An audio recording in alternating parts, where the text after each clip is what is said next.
Welcome back, Sleepyheads, to another episode of Sleepy Aliens Perspective. I am your host, Leigh. Thanks for tuning in. Thanks for being here. To all of my current subscribers, I appreciate you so much. This channel is definitely growing, slow and steady, but it is growing, and I am proud of each subscriber that I have. If you are new to this channel, thanks for giving me the time of day and checking out my content. You know, I've definitely seen a boost in viewership and people just digesting my perspectives. So it's exciting to see. I even got like a genuine dislike on one of my videos, and I think that's exciting as well because you're not doing something right if you don't get a little hate and a little love at the same time. So I think it's all good, but it's definitely exciting and I'm very happy about that. So on today's episode, I'm going to be talking about my experience living in my car and the spiritual benefits that I got to absorb from that experience. But before I get into that, I do want to talk about the reality of people living in their car and the variety of populations that we see now who are living in their car. So we have that dying middle class, and you have those, two-parent households, sometimes a one-parent household, but you have, full families with, a spouse and, multiple children and maybe even a house pet who are living in their vans or an RV, trying to avoid hitting the rock bottom that could come to them financially from being in the lower class state. You also have that general population of individuals who want that sense of adventure and they like living on the road and they like that sort of freedom and being able to disconnect from normative society. And then you have this growing population of young adults who can't afford to live in, apartments or, they can't afford to live in their dorm halls. So they are living in their car, but also, going to work or school and trying to get through the basic survival requirements that society, forces us to adhere to, but also trying to maintain their mental and spiritual health, So I think that's important to acknowledge, because I don't know if you guys have seen, I've seen a lot more TikTokers or just YouTube videos of young women in particular who are living in their cars, some with their pets, and a lot of the videos that I'll see, it looks very emotional and like these, young women are having like this public outcry moment. I also seen some who definitely like glamorize the experience. I've seen some who like have decked out a whole like storage units. I'm talking like it looks better than a dorm hall bedroom or just any bedroom in general. That's also been really interesting. But I think people are just being a lot more open about, the experience of living in their car, and they're taking away that shame and taboo that also often comes with it. But for me, so I started living in my car summer of 2020, and I lived in my car until late May of 2021. So initially, at the end of May in 2020, I officially resigned from like the most high-paid, the most toxic job environment that I've ever been in. For me, it was definitely like a choice about my health and my wellness. But also, I spent all this time, building a career in administration and going to grad school and really just devoting myself to this, the path that I thought was going to bring me security and really put me in a better place in society. But just all of the harassment and discrimination and all the gaslighting that I went through. And I didn't just leave that job, I did report my supervisors, but there was just a lot of shady things in the midst of reporting people who are, big heads and the corporate academia role that I was working in. And I'll get into that video another day, but I'm just really not ready to go deep into that experience yet.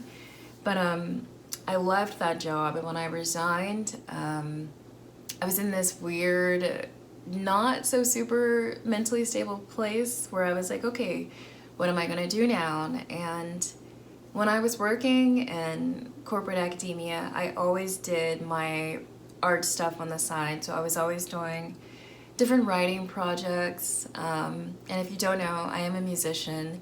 And when I lived in Flagstaff, Arizona, I was definitely getting a lot more traction with my music stuff. And I think it was mainly because I was committed to, exploring that skill set, and I really did enjoy performing and writing music and just how it's bringing me out of my comfort zone. But at the same time, I never was like, I'm gonna go for this, I'm gonna be in the music industry. So a lot of opportunities came to me so easily because I didn't have this like intense attachment to any outcome in that skill set. So I was definitely gaining more traction than I ever would have imagined with it. So I always did that on the side. I would perform. I started getting paid to perform, and that was really cool. So my art world was always kind of put on the back burner, and it was just mainly for pleasure and just to help me express a lot of the emotions that I had from being in such toxic work environments and all the bullshit that I had to deal with. So after I resigned, I was like, okay, you know what? I started writing this book last year. Let me just finish writing this book and we'll see what happens. And initially I thought, my lease in the current apartment that I was at, it was going to end, I believe, in June. So I was like, okay, you know what? I'll just, wait till the lease ends and try to go month to month and, put out a lot of fillers and try to just get the book out there and see if I can get it published. And so that was my initial plan. And then I would move somewhere because I had been saving up all this money. And I was like, that'll be great. So I had a good plan initially. But by the middle of the summer, I learned about a publishing opportunity that was just like too good to be true because I had like gone through everything in my toxic job and I had taken this leap of faith for my art, and I did stand up for myself in that toxic job. I really put myself out there to do that. I thought that opportunity was just being like presented to me. I thought it was like divine, and I was like, all right, this is for me. I'm gonna do this. So I basically put all of my eggs in that basket, and by the time my lease was coming to an end, I asked my landlord, could we go month to month? And he said no. And you have to remember, like, this was the beginning of CV, and a lot of people were just wanting to not only secure tenants, but, secure their finances. So I wasn't mad about it, but it forced me to basically take another leap of faith and leave Flagstaff. And this was a city that I had lived in for over 11 years, from the time I was 17 to I think I was around 29 at that time. But it had a huge impact on who I was as a person, and just all the growth that I had there and just coming into my personality. But in all reality, after everything I experienced at that job and just all the friends that I had who had left the city, I was just getting to this place where it just didn't feel the same. And I don't know if you guys have ever been in that situation where you've lived in a place where you feel like you're starting to suffocate. I literally felt like I couldn't breathe the same anymore. So I knew in my gut, in my heart, in my mind, and everything, it was all in sync. I knew I had to leave, and I didn't really know what was going to happen, but I was just going to take a leap of faith. So I initially decided that I would either live in Oregon or Washington, and I had like an apartment company that I had made an appointment with in Oregon, and I had some ideas for places in Washington, but at first I was just in my mind, I'm like, you know what? I'm gonna keep working on this book and keep trying to, get agents or, find publishing opportunities. So I'm just gonna have this road trip, I had not had a vacation in like almost 2 years at that point. So just having that moment where I could break away, that felt good. So I sold a bunch of my stuff, I packed up my car, I left Flagstaff, and I drove up through Utah, I went through Idaho, and then I went down to like Southern Oregon. And then by the time I was in Southern Oregon, I was having this awful, awful reality check that this publishing opportunity was not going to work out like I wanted it to. So that plan that I had, that apartment that I had lined up, it just, everything just kind of fell through at once. And it put me into this weird state of massive confusion. I was also really angry with God because I was like, you know what? I listened to you when you told me to stand up for myself, and, you told me that I needed to leave that job. I did all that, and I left Flagstaff. I was in this place where I felt like I was deserving of a blessing, some positive change, but I was still deep, and I don't want to call it a dark night of the soul, because, well, I guess it was. I was just still in that phase. I just didn't realize it, because I thought I'd gone through a lot of that in therapy and just other things that I had experienced in Flagstaff, but no, I guess I was still in it. So I was in that state of confusion and mourning, and I was also really unwilling to let go of that goal of getting my book published, because in my mind I was like, I can't go back to the corporate world. I couldn't really foresee a reality, especially in America, where I wouldn't be in an environment where I was facing all of those social challenges, to the point where, yeah, I'm really great at my job and I can do it, but dealing with the social bullshit, the, discrimination, also like the ageism, I was the youngest administrator in the health department that I was working for, and I was working for the director of medical services at Northern Arizona University. And despite that being, a really good position and good pay and everything, I was still dealing with people who were trying to, I can't even explain it. I don't know if it was like racial dominance. It was like a mixture of that. And then the fact that these were older women who were threatened by like my youth and my skill sets and the things that I knew. So they were being passive aggressive in that way as well, and treating me too at the same time like I was like their teenage daughter. And like I told you guys, I'm 31, but at the time when I had that job, I was 29, and I was only in that position 3 months because I had just left another toxic department on campus, and I thought, this is great, this is my escape. But I went into an even worse situation, essentially. But yeah, I thought, I really couldn't tell what the root of all of that was, but just socializing on a daily basis with these people and trying to work with them, it was beyond just like, what's the task, what's our agreement challenges, or what's, the performance issue or anything like that. It was just purely like weird racial things mixed with ageism and dealing with people who had like heavy narcissistic tendencies, So I just didn't know if I was gonna not encounter that, because it just seems to be very prevalent in older generations, and people in those older generations are the ones running, corporate offices and just businesses in general. So I was just like, how am I going to avoid that?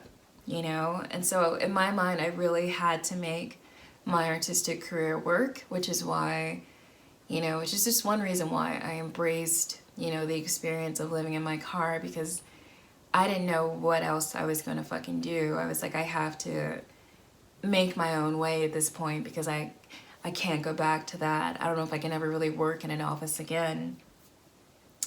But also too, if you guys have seen any of my earlier videos, I've told you how I've had a lot of crazy roommate situations, and despite the fact that, I've had positive roommate situations, just the last 6 years of having roommates, it just wasn't very positive. you know, and I got to the point where I really couldn't even engage in that experience and find a healthy medium, because, you know, living with a stranger, getting to know a stranger, going through that process, and then your lease ends and you have to live with a new stranger, it takes a lot out of you, and I just couldn't do it again. But I also could not afford to live alone, which is why I also embraced living in the car, you know. And just to, you know, give you a little history, I had one roommate at one point who went on my computer, went onto my social media accounts, and messaged people from my social media account saying some really like backwards, crazy shit that I would never say. So that was really creepy. I had another roommate who wrote a letter to my boss when I worked in the political science department at Northern Arizona University, and they tried to get me fired. I had another roommate who had this like rotting pot of food that was just sitting out for days, and I had like kindly asked him to like clean out his pot one day, and he was like, oh yeah, I'll get to it. And then a couple of days later, it was just getting worse. And I don't ever feel like I want to be somebody's mom, especially when I would like live with guys. I was just very like smart about how, you know, it's just how I approach chores and stuff, because I didn't want to get taken advantage of and be like the house cleaner, you know, or the organizer, and just do all that bullshit. So I asked him, you know, if he can clean out his pot, and he literally like balled his fist and like yelled at me like he was gonna beat the shit out of me. So I have just had a lot of negative situations, and even like I had this one really young roommate who had a horrible diet. And while he had a lot of niceness in his spirit, there was just some sort of like toxic, like low self-loathing where, you know, he had a lot of diarrhea, and I think that diarrhea was very expressive of what he was going through spiritually. But when he would shit, which was daily, of course, it would like splash everywhere inside the toilet, and don't even ask me how, but the shit would like splash behind the toilet lid. And he never cleaned this. I literally had to start buying Clorox wipes, had to have a house meeting, had to tell him like, you know, I don't know what's going on with your diet or your health issues. And I put it so nicely in the beginning, but I literally had to talk to somebody about like cleaning the toilet and just not like smashing down the toilet lid and washing your hands and leaving the bathroom, but cleaning up after yourself. And this was an adult, you know, so I just went through a lot with roommates, and I needed a break, especially after, you know, leaving that toxic job. I just wasn't ready to put myself in a situation that would stress me out even more potentially. But, you know, initially, like once I got over the culture shock of living in my car, you know, the other benefits were that, you know, I was paying less bills, I was living alone. And by living alone, you know, just think about how special it is when you're in a space and it's just your energy. You're not being impacted by someone else's mood or, you know, someone else's lack of responsibility, you know, it's just you. And that felt really good. And like I said before, I was still determined to get that book published, so I was writing more, and yes, it was obsessively, but I was still being really creative and like getting to escape in my skill set, so that was special to me as well. But the hugest thing that I really didn't perceive was the spiritual benefits that I would get from that experience, and it was bigger than I ever could have imagined, you know, and living in my car became the best thing that ever happened to me, essentially. But again, I want to say, like, there's a lot of different, you know, reasons to why people end up living in their car. Sometimes it's not by choice. Sometimes it's to save money, and sometimes it's for that sense of adventure. But I really don't recommend, you know, a young adult, especially if it's just you alone, just jumping into that experience without, you know, getting the proper, you know, tools or safety measures, you know, whether that be like a taser. You know, my good friend gave me some bear mace, so that was good to have. And I would have like a really big knife in my glove compartment as well.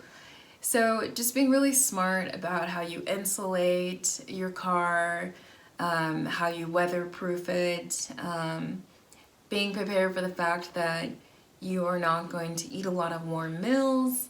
And for me, you know, I'm celiac, and I also have autoimmune diseases that I had to like adhere to an anti-inflammatory diet. So there was just some days where I'm like, I felt like I was hungry all the time because I was having to like eat cold food, light food, like sushi or just like bread or sandwiches. Like my diet was very limited, but also making sure you get like the right vitamins, you know. I had a lot of nutritional powders that I would like spoonful and just shove down my mouth and like chug some water. And that was me just trying to maintain like my health, because prior to that I would always make a smoothie every other day, like just a green smoothie. Not a lot of fruit, not a lot of sugar in there, with ginger and celery, cucumbers, things like that. I just had to keep it green because it keeps my inflammation down, and it also, you know, helps me with my vibration as well. But just not having access to all of those things was a huge challenge, and I think that's something for people to keep in mind if you have that experience. But also too, oddly enough, despite all of the challenges that I face and even the dangers that I face living in my car, you know, some part of me was really thrilled by it, you know. And I think too that was just like a combination of like my mental instability at the time, but also the fact that if you know me, you know that my sophomore year in college, I came an inch away from making an audition tape for Survivor. And I was so serious about getting onto that show because I loved that show. But I just missed the deadline by like, you know, a week or so, you know. And I also had this reality check. I was like, well, how was I, you know, going to take time off from school? And if I like had gotten kicked off the show early, like what would that mean? Where would I be living? Just like all the basic things that kind of hit me at the time and told me no. But yeah, so there's some part of me that got off on the experience in general. And lastly, I want to say too that, you know, I've told you guys that I'm psychic and I'm in tune with my psychic abilities. So it didn't take very long for me to get the message from God and my spirit team that I was right where I was supposed to be, and that I had to embrace the challenge for what it was, and I would understand why later. But now let's get into the spiritual benefits of living in my car. So first I want to talk about the silence. So I told you guys, like, you know, it's good to just be in your own energy. And I hadn't gotten to live alone in quite some time, but just having my energy in that space and having the silence, it gave me room to breathe and to think and to release my emotions, you know. And also too, the car became, especially when I would like insulate the windows, it became a sensory deprivation pod for me essentially, because when I would insulate, you know, despite the fact that I would be parked in like some Walmart parking lot, things were like 10 times quieter, and it was peaceful, it was comfortable. Like I got to a point where I called my car my nest, you know, because it was cozy, and I can't really explain it, but I was really comfortable in that situation. But the silence definitely helped. And if you've seen any of my earlier videos, you know about my history with sensory deprivation and self-hypnosis, and even just the studies that I got to do with my professor in college with hypnosis susceptibility. So you also have to understand I have a very like scientific mind, and I just like to experiment a lot. And that's why I like challenging myself and doing stuff that scares the shit out of me.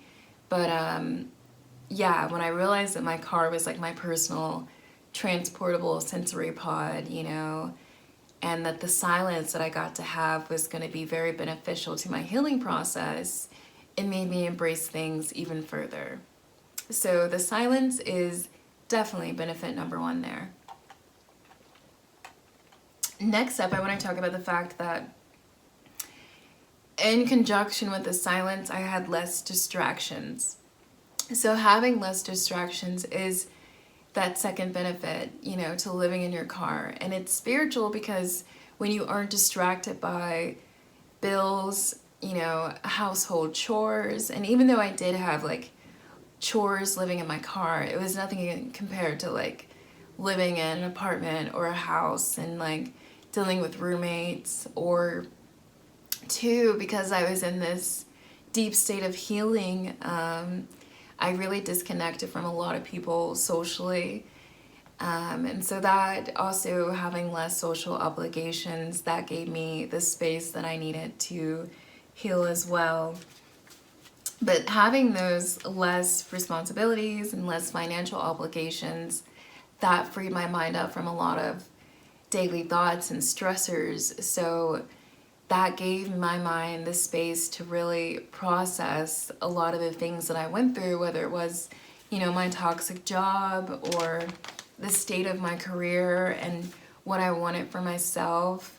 Also, the feelings of failure that I had and the general confusion of like, what do I do with my life? Where do I go from here? You know, I also had to process a lot of my disgust and disdain for where society was at and where it was going. You know, it wasn't just like, you know, CV, but it was our government. It was the fact that, you know, Black people in America were still going through the same cycles of trying to, you know, receive equality, and that there's still people in this country who don't believe racism is real. And I'm like, but then you're denying like a majority of my life experiences, because my race has played a hand in everything that I've experienced. So I was just really disgusted and I didn't understand. And even as a kid, I always felt like, you know, I call this show Sleepy Alien's Perspective for a reason, because I never felt like I was, like this was like my home planet. I just never felt rooted on this planet, even though I am a part of it and I can acknowledge that. But there's always been this part of me that is feels like I'm observing, and I don't understand when people do cruel shit or crazy things or act out in negative ways or, you know, try to hurt you. It just never made any sense to me. I don't understand, you know, I'm just thinking of all the words that I can't use on these platforms, but I don't understand ABUSC. I don't understand PDOs. I don't understand, you know, how this all, you know, exists and, you know, on this single planet, and why people are still starving, or why, you know, we even have the issue of houseless people. It just didn't make sense anymore. And I was becoming more aware of like aspects of American history that really put you into that mindset and that social place where you get called a conspiracy theorist. But, you know, it was all factual public record stories that kind of make you realize, well, I don't think things are meant to really work out for the general public. I think they're meant to work out for a certain population of people, you know. And I had to really, it really made me dissociate from normative society even further, I think. But two, I had to process like friendships that had fallen out and just altered from like me leaving Flagstaff. And, you know, when I left and I was telling people that I was going to get this book published, you know, just people were saying the worst shit to me, the worst negative shit. I'm talking friends of like several years, you know.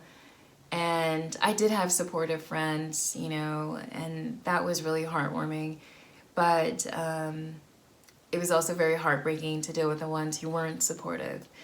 And they were like my family circle. So it just kind of shattered, you know, my psyche in a way, because I was like, what is life? Who is supposed to be in my life? You know, I was just very confused about all of that, you know. And I also had to process my damaged self-esteem from, you know, just how I left that job. And at the time I still felt a lot of shame and confusion. And even though I knew that it was good for my health and stuff, I was so worried that I just like damaged, my job credibility, recommendations, I didn't know what I was doing or if the decisions that I was making was right anymore. Like, I lost a lot of sense of trust in myself. But lastly, I really had to deal with my suicidality complex, and I had to really let go of this contingent mindset that I had about living, because, how I survived in my toxic childhood was that I would like attach myself to a new goal, and that would help me that would sort of like reground me and give me a reason to keep living. And I had always done that, and I realized that I was doing that with trying to get this book published, and that wasn't healthy either. So I really had to reevaluate where I was in life and my thoughts about life and being alive, and how I could really reinvigorate, just my willingness for, life in general. And could I re-enter, normative society, and what that would be like. But really just all the silence and less distractions. I was able to cry. I journaled a lot. I talked to God a lot. I talked to my spirit team. I did a lot of deep meditations. Like, it was really like my car was like my sanctuary. It was my cradle. Like, it was my mental health retreat. And I think if I had really just gotten a new apartment, or being like roommate number 5 for somebody and all these random strangers, I don't think my healing process would have gone the same. I think I just would have been more distracted with trying to assimilate and acclimate to a new environment, But yeah, so on top of that mental health cleansing that occurs, which is a huge benefit of living in your car, that another benefit was just that break from normative society, and really reevaluating it and my place in it, and trying to find what was beautiful and what was good about the world still. And I had a lot of lovely moments with strangers when I was living in my car that I encountered, who, I always felt like God was talking through them, because they would say something that I needed to hear at that time. And that was really special. And I think that helped me see too, okay, there's still good people out here. There's still people who know what's up. I don't have to completely be so disillusioned in everything. Also too, just, I wasn't camping, but in a lot of ways, just how close I was to nature. I got to be a part of like the rhythms of, the sun and moon cycles. I went to bed like watching the stars, and I would wake up to like birds chirping above my car. Like, because I would go on walks. I try to go on walks every day when I could. Sometimes it would be raining really hard, so I couldn't go for a walk, but that's just really important if you're living in your car, is to go for walks and, to be in nature in any way that you can, because you need that fresh air. Your body needs that circulation. But yeah, I had a lot of beautiful moments with animals. And while I was living in my car too, I was still like exploring Oregon. So I was going to a lot of different beaches, I was going on different forest trails and things like that, just to help me reground myself and keep that sense of reinvigorating my spirit. But another benefit too is really redeveloping your sense of adventure, because I was such a dedicated, like, I'm going to advance this, corporate, world, and I'm going to make something of myself, and I'm going to build that financial security. So I hadn't taken a vacation in, almost 2 years. And at that point, I think even before that, a vacation would have been, I had 5 days off in a row. I didn't go anywhere, but I had 5 days off in a row.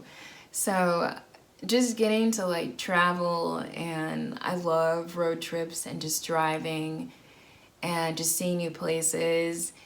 I love just stopping at a random town and just walking around and exploring and having that like outside, you know, just observing kind of perspective. That for me is like, I don't know, I love that. It's something I really enjoy. So living in your car really helps you remember that there's a lot of different spaces to still, you know, discover and new people to meet, and, you know, just the different aspects of nature that you haven't gotten to see or that you haven't experienced. It did help me, you know, reground myself and rebuild, you know, my connection to normative society and the beautiful things about life. So next, I think living in my car and going through the basic survival challenges of like, you know, dealing with the weather, dealing with, okay, what am I gonna eat? You know, where can I find a restroom to like freshen up in? Those were like the basic survival challenges that I had. And I'm not gonna act like I didn't have any dangers, because I definitely had traffickers that I know were like stalking me in parking lots. I had police officers who would literally like park right across from me and watch me for like sometimes like a whole hour. They would just park across from me, and I wanted to like get out and be like, you can just ask me if I'm a dealer or a prostitute and I'll tell you that I'm not. I'm just living in my car, you know. Like I literally wanted to like get out because that's how frequent it was. And I even thought like, you know, I'm just gonna go to the police station and let them know what I'm doing and ask them to stop harassing me. You know, it got to that level. I definitely had people who tried to get in my car at night. I had, when I was staying down, I was car camping in Salem. I didn't realize that Salem, Oregon was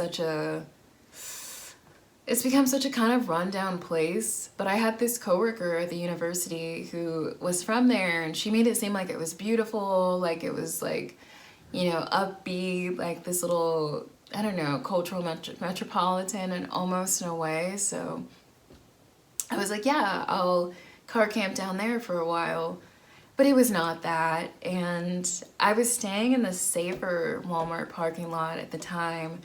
But one night I had this couple who were trying to like, they were faking like the boyfriend was like beating her and hitting her, and they were like right behind my car, and I like woke up to like her screaming. But I realized that they wanted me to get out of my car so they could either rob me or take my shit or whatever the fuck they were trying to do.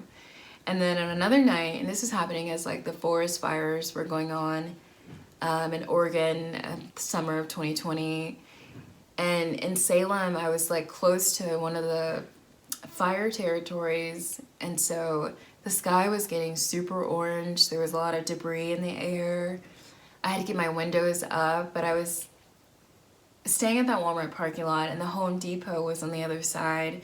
And so I would park right by like this line of bushes that basically separated Home Depot and Walmart, and I would hijack the Wi-Fi from Home Depot. So I was on my laptop, and this houseless guy walks by, and you know, I told you guys I'm psychic, like I can read energy, I can perceive danger very quickly, and so I knew that guy had clocked me and my laptop, and I knew he was going to try something. So he walks like down the row of bushes, but he maybe goes like 15 feet down, and I see him like tuck his body into the bush, and he pulls his backpack in front of him, and I saw him pull out a gun. And I don't think he knew, because my windows are tinted a little bit on the outside, I don't think he knew that I could see him, but I did.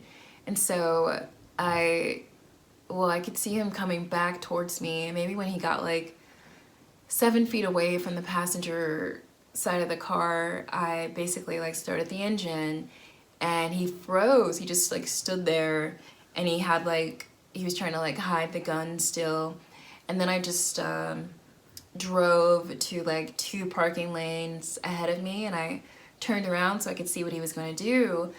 And he like started like motion like like he got pissed that I saw him, and he like just walked back down the row of bushes, and like I could tell he was going back onto the road area, but I knew that he was going to try to come back.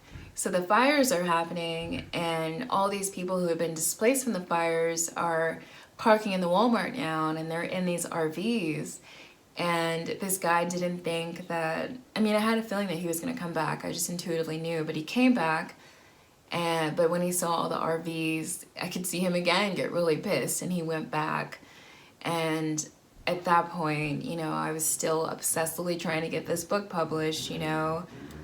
I was so attached to this goal.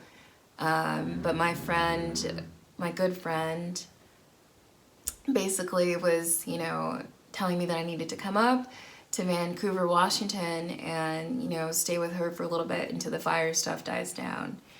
And, you know, I knew that not only was she telling me, but God was like, you need to leave. You've definitely proven your strength here. You need to go.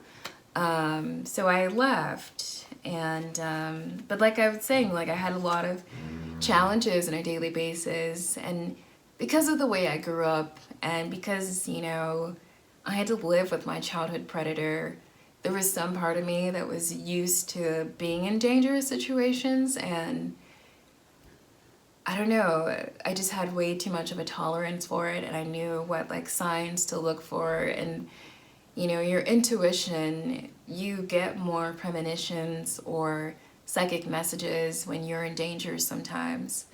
Like even when like I'd have people, like men, try to open my car at night, and thankfully I was living in my Honda at the time, so I had really good locks. But also when I would be sleeping and those moments would happen, I tell you, like I would hear like a spirit whisper in my ear that I needed to wake up. And I would always gently like wake up, and then I would become alert to what was happening. And then I would like take, you know, action myself to, you know, get the person away from me, right? But just being aware of that and going through those challenges really helps you realize how strong, how smart you are. It builds your intuition.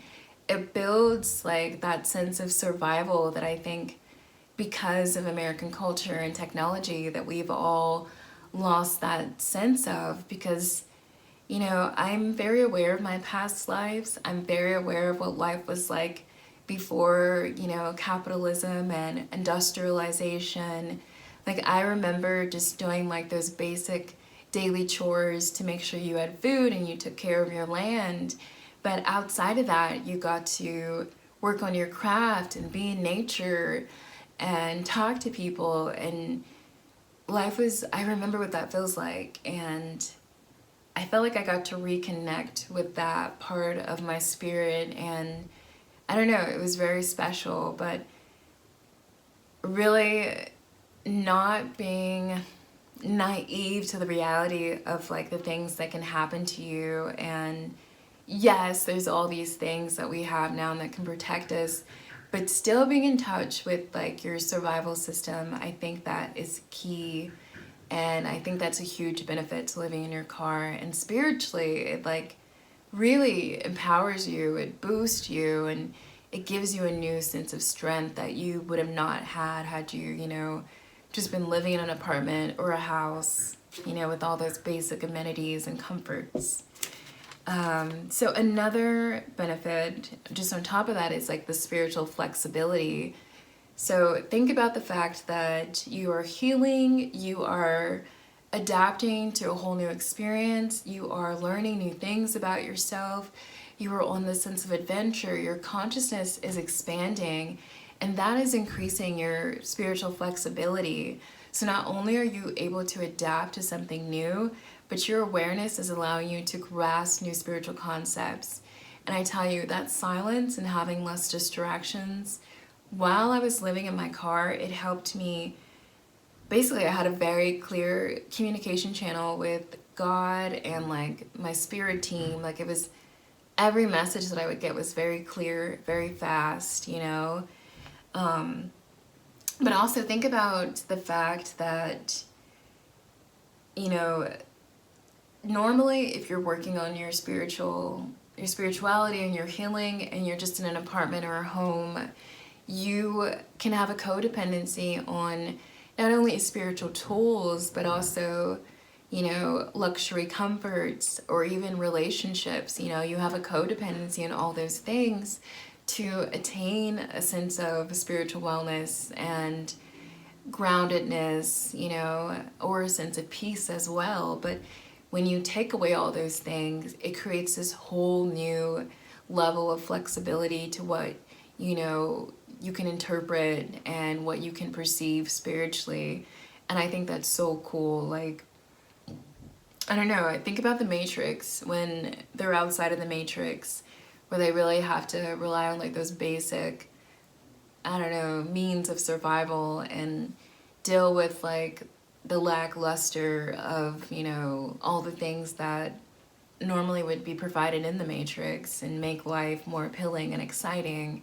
You know, you have to get to a space where you build all of those things in yourself and you find those tools in yourself and you become less dependent on three-dimensional things and relationships to attain, you know, that sense of wellness and balance, you know. So I think that's really cool there. But I know this is a little bit longer than I thought it would be, but whatever, that's nothing new. And sorry if you hear that pounding. They're doing construction, I guess, right now. But another one is you deepen your inner peace because you're living the simplified life. You're relying on your intuition.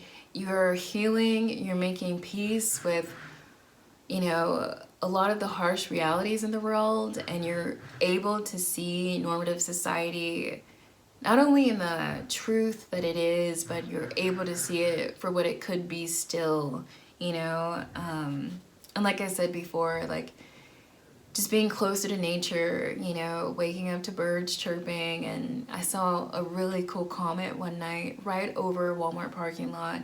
That was amazing.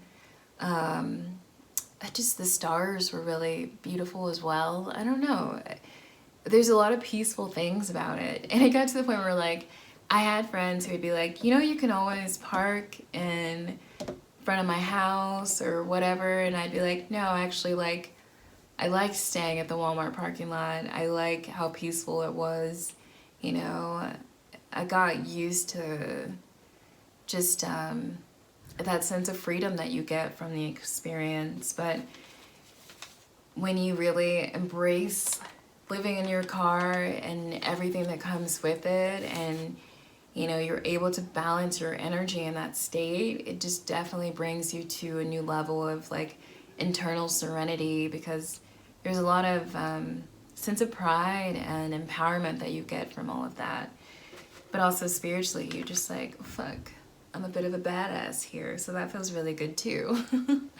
But that does bring me to my next one. So you get a huge confidence boost when you're living in your car, because I tell you, you get a lot of negative judgment. You get a lot of people who, you know, want to place some pity on your life or what you're doing.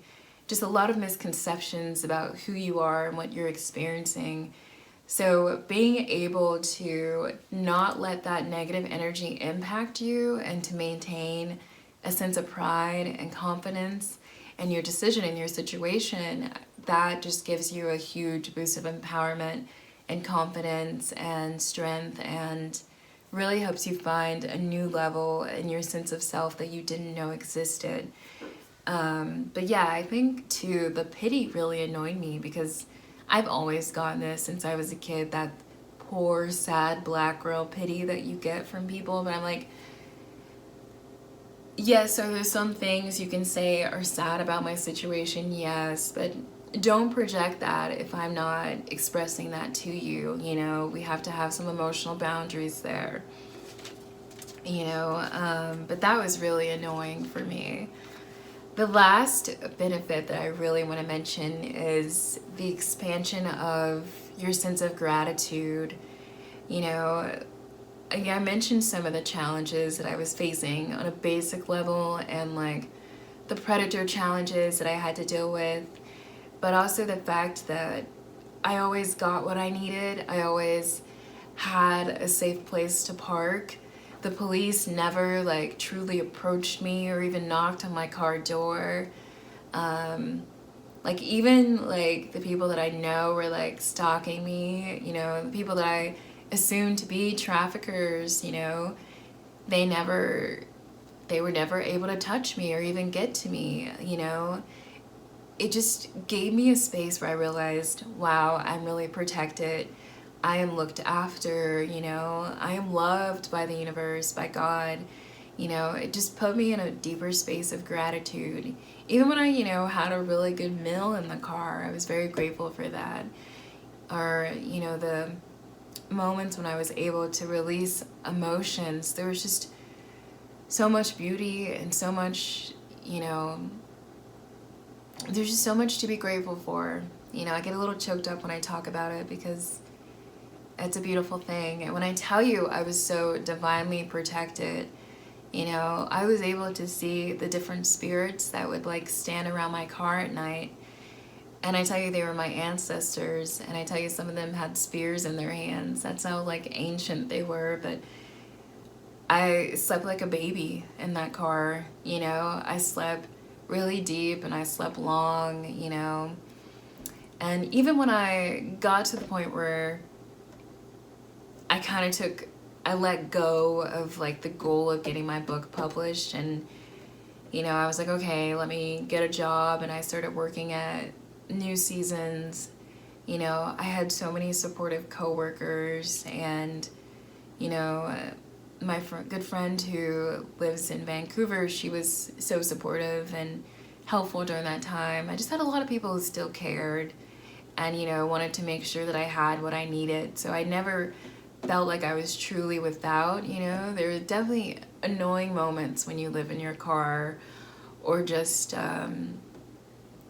sitting with different emotions where it can be frustrating sometimes, but overall, like, that experience was the best of the worst. And to me, it was a miracle because, like I said, I wouldn't have gotten to heal a lot of those things if I hadn't lived in my car. I wouldn't have addressed a lot of those emotions. I would have repressed them or, you know, distracted myself from them. You know, it was a beautiful experience, you know, but on a truthful note, you know, the negative impacts of that was physically, it's not the most comfortable situation to be in for a long time. So when I got out of the car, I had to get my physical health back to normal. Also, just getting like the regular food nutrition that I was used to before I was in the car. So getting my body back to that state, that took some time as well. And also my root chakra was like super fucked up because, you know, my sense of security, you know, being a nomad is like a beautiful thing, but you don't feel as grounded, and that dissociation that I had from normative society, I didn't feel grounded either in that sense. So I really had to heal my root chakra, and I think in some ways I'm still healing that and letting that sense of lack of security go, you know, which is hard to admit, but it's the truth, you know, because you're conditioned to believe that security is, you know, financial abundance and having, you know, a certain kind of relationship and people around you. But it's not that. It's what you trust in yourself and what you trust in God. And, you know, I was given so many examples that I'm being looked after, you know, and I can trust that I'm always going to be looked after. But, you know, I'm not going to act like the dangerous moments that I had in the car weren't like, oh, nothing, you know. Some of them really got to me. Some of them really pissed me off. And some of them scared me, you know. I think the scariest one that I had, like, people aren't going to believe this, but this was like, I had like 3 weeks before I was going to move into my apartment with my coworker. And this was like, literally, like I told you, I enjoyed staying in the Walmart parking lot, but one night I literally had someone, I woke up, I got that little voice that told me that I needed to wake up, and I hear this man on the side of my car door on the phone, and he's saying, I'm pretty sure there's a girl in there and I think she's hot. And that happened, and so I just like blared my horn, and he like ran away and scattered like a roach. But literally in that same night, I had a van that parked. This is like an hour after that happened. I had this van, this really like run-down van that parked right in front of my car, and I had like one of those sunscreens that you put on like your front window shield, but I could still see like the gap from like the rear view mirror, and I could look out front that way. But when I tell you that the people who parked in front of my car, they were shapeshifters, and I saw their true form. It was not human, and I basically just like turned on my lights, my like high beams, and I like blared my horn, and they drove off. But I knew that I could not stay in that parking lot anymore. And when I tell you the fact, out of all the scary moments and days that I had in that car, seeing those shapeshifters was by far the scariest thing. And one day I'll go into more details about that, but I am not ready for that level of social exposure of like my awareness for what this world is and what it looks like. But like I said, they weren't human, and I saw them shapeshift, and they know that I saw it too. So literally the next day I told my coworker, I was like, so I can still park outside of your house, right? And she was like, yeah. I was like, great, because I saw something, and I don't think I can stay there anymore because I'm pretty sure they might try to come back. So yeah, anyways, it was the best of the worst, and it was a huge experience for me, and I'll never forget it. It changed my life forever. But there were still moments that I had to heal from, and just recover from that experience, because everything we experience, good or bad, there's a period of reflection and recovery from. And so my car experience was not obsolete from that. But despite having all of that, living in my car, I would say it saved my life. And when I got into an apartment, I still had to go through those basic ways of reintegrating into normative society, but it was worth it. It was a good experience, and I thoroughly, like, it took a while to get, you know, my health and my body back to normal, and my mind fully adjusted to like, okay, we're still a part of this world. We are in a human form. You know, we need to focus and realign our purpose and reground ourselves. But yeah, I hope you guys enjoyed this episode. I hope you guys found it to be informative. For anyone who is living in their car, definitely take heed of some of the things that I've talked about. And I think I will make another video in the future about like my survival tips for living in the car. But overall, I'm really grateful for it, and I hope this reaches the people who need to hear it. But have a good night, sleepyheads. Be sure to count your blessings, per usual, but really, be sure to count your blessings and acknowledge all the things that you have in your life that you should be grateful for. But I'll see you next time, guys. Bye.